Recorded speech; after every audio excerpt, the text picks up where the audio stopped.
Okay, so now we're going to look at question 2.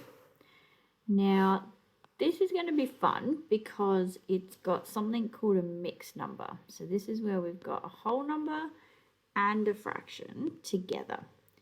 And that is the devil, and we do not want that. So what our first step is going to be is to actually get rid of it. So follow along. If you get a bit stuck, don't panic, okay? So we're going to deal with this fraction first. It goes around in a circle. We're going to times and we're going to add.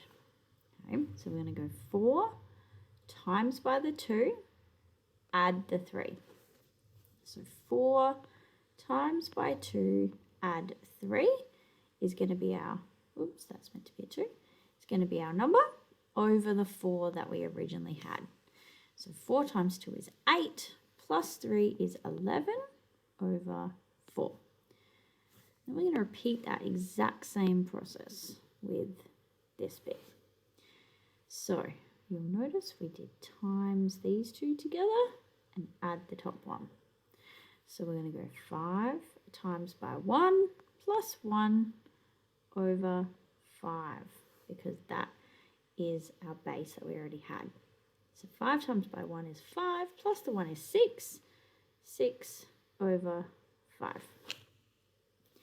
Now what's really nice is that you see we have just 2 nice normal looking fractions. So where do we go from here?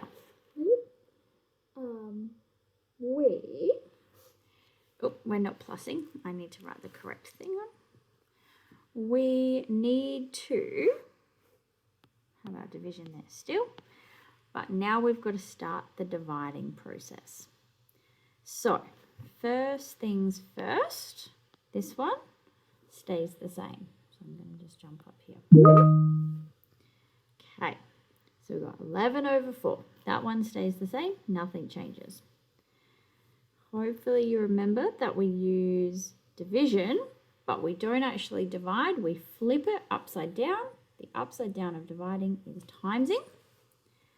And then the last little step is dealing with our 6 over 5, where we're going to flip that upside down as well, making it 5 over 6.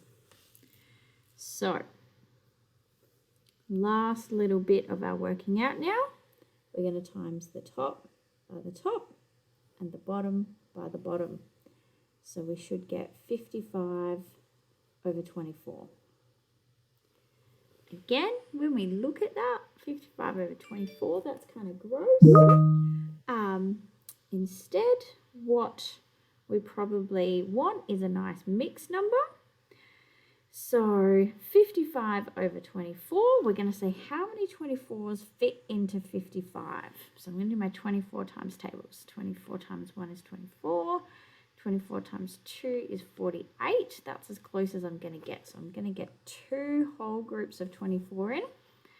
48, and then if I count on 49, 50, 51, 52, 53, 54, 55, I've got 7 left over.